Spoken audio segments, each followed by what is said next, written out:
Aquí tenemos dos fuentes de alimentación para PC. Las dos aparentemente son iguales y de hecho cumplen la misma función: alimentar el ordenador, la placa base, los discos duros, ventiladores, incluso tarjetas gráficas. Lo curioso es que aunque aparentemente tengan el mismo aspecto, realmente luego por dentro, a la hora de ver pues si tienen una avería o ver sus características, no lo son.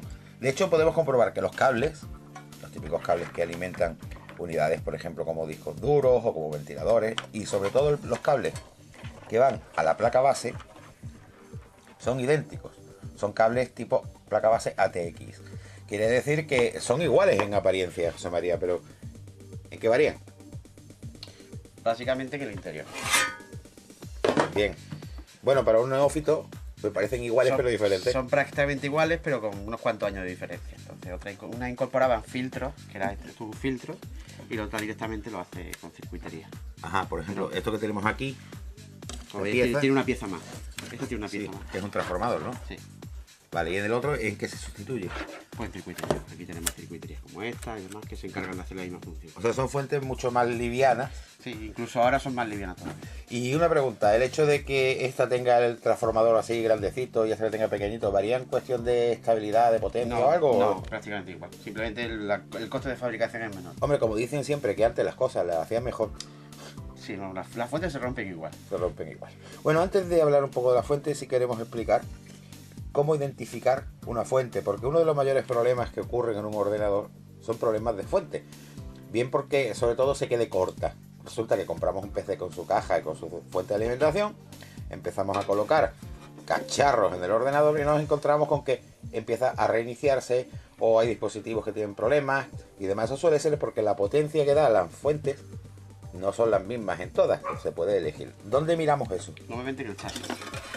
Debe venir una etiqueta donde dice la potencia que entrega total y la potencia que entrega en cada uno de los voltajes. Ya lo más importante para el usuario normal es este. El total, sí. Las 300. No, este tiene 300 y esta, por ejemplo, veamos. A ver si consigo verlo.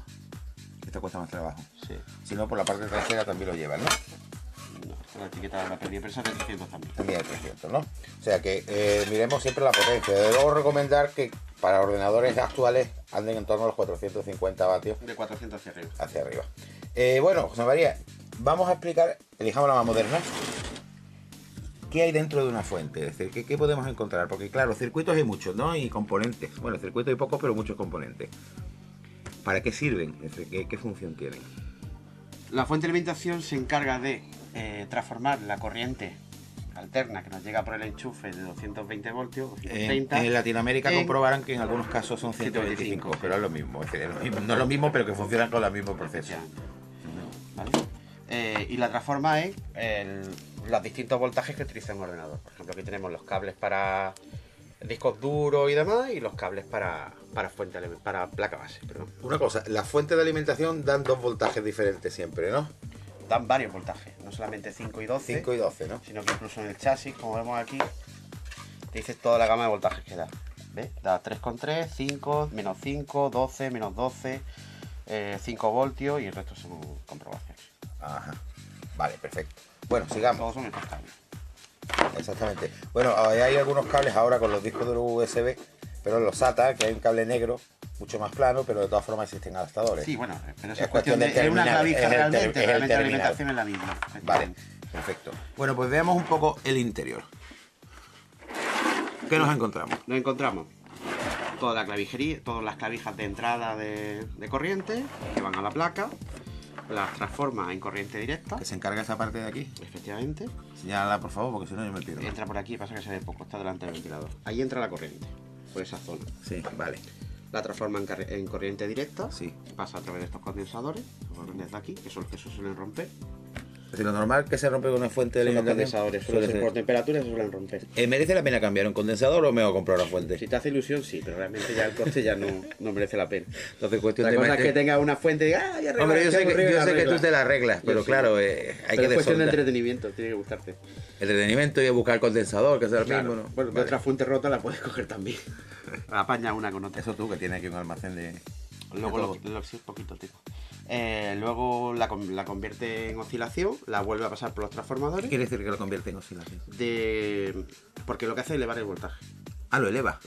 Lo eleva por encima de 220. Ah, curioso, es decir, Luego entra en lo vuelve a- 220. Es que así ahorra energía, no es un transformador de toda la vida, Ah, vale, vale, sino vale. que estos son transformadores tipo switch, se llama. Por ese mismo motivo, son como las bombillas de bajo consumo. Igual, pero Sí, sí, sí. Es curiosísimo. Lo pasa, luego los convierte a uno de los voltajes, los filtra, los mantiene estable y tiene sensores. Sensores de que si la alimentación no está funcionando correctamente, directamente no da corriente. Ajá, o sea, una protección. Una protección para no llevarse para adelante el resto del PC. Claro, porque un problema de placa, de fuente de alimentación, voltaje, que Imagínate, tenga un picazo, se come Se comería la placa base. base, gráfica y todo lo que tuviera pinchado. Total, que lo que con mayor frecuencia se estropea es esto. Suelen ser los condensadores. Identificar un condensador estropeado es fácil, ¿no? No tengo ninguno por aquí, pero es bastante fácil porque Se infla, ¿no? se hinchan, efectivamente. Veamos esta fuente, a ver cómo están, A por ver cómo ejemplo. está. A ver, no, estos están bien también. Ahí dentro, claro, que condensador hay por todos sitios. Debería aquí, a ver, se detecta rápido. ¿Ven la cruceta esta que tiene aquí? Esa cruceta se hincharía hacia arriba y normalmente suelta un líquido. Ajá. Líquido Quiere decir que un poco revientan, ¿no? ha reventado, como son de aceite, Ajá. pues revienta. Bueno, luego de ahí sale un cableado, como hemos Que dicho, lleva cada una que- de las partes del PC. Claro, y cada color identifica, voltaje. los que salen de aquí identifica un voltaje.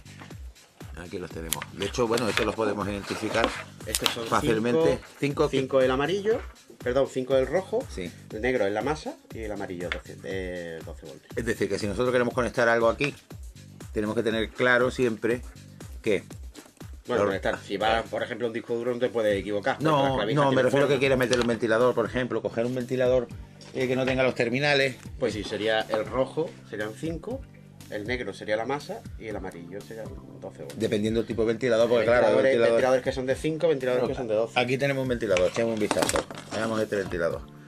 Este ventilador es 12 de... voltios. Exactamente, 12 voltios. Sí. Este ya tiene puestos los terminales. Sí, sí. Si observa el terminal, ese es un ventilador, lo que hace es que va directamente el cablecito al terminal y va al cable amarillo, que es 12 voltios, y a la Ajá, masa. Y ya está. perfecto. Entonces siempre podemos sacar una fuente de alimentación como un transformador de corriente también. Que no deja de ser una fuente de alimentación. Claro, claro, digo para otros usos Sí, incluso. sí, por supuesto. Sí hay que tener en cuenta una cosa, si tú quieres arrancar una fuente de alimentación, por ejemplo, sin conectar a un ordenador, No, de hecho, no arranca. no lo puedes hacer a menos que puentes algo. Porque no tiene botón de power, básicamente. Ajá. Entonces tendrías que puentear. Mira, aquí no lo veo. Tendrías que puentear 2 hilos. Si queréis luego, Sí, luego lo- hacemos la prueba y vemos los voltajes. Habría que puentear aquí. Esto va directamente a la placa base. Y en la placa base hay un botoncito que tú tienes delante Sí, normalmente. el power on. Que lo que hace realmente es provocar un corto en 2 polos que hay aquí, Sí. que hace que la fuente inicie. O sea que si no se cierra una especie de circuito entre dos de esos polos, No arranca. no arranca. Una vez que lo has hecho, arranca. Arranca. Y ya empieza a generar voltaje por cada uno de sus Efectivamente. cables. Perfecto. Bueno, yo creo que queda bastante claro. La idea tampoco era especificar electrónicamente cada una de las partes, pero bueno, podemos ver que en definitiva entra la corriente alterna que hay en el enchufe en casa. Unos circuitos se encargan de regularla, de aumentarla para luego convertirla a su vez. Y al final lo que nos da es unas conexiones, unos cables que salen de la fuente, que cada uno especifica un voltaje. También veo que cables naranja. Sí, es el de 3,3. Ah, que también, claro, hablabas Sí, antes va de que... aquí. Claro, porque normalmente los dispositivos como discos duros, USB, todo eso llevan 5 o 12. Pero en cambio aquí parece ser que ya la placa necesita otro tipo de alimentación. Y ya- 3,3, por ejemplo, para los procesadores llevan 3,3. Ajá, también uno verde, o sea que... Bueno, pero eso no nos interesan tanto en este momento porque No, esos son de sensores. esos son de la placa y sensores. Bueno, pues abrir la fuente, que no lo hemos hecho muy fácil, simplemente hay que retirar unos tornillos. Quizá lo más importante no sea abrirla, sino sea comprobar si funciona, que es lo que vamos a hacer en el siguiente vídeo.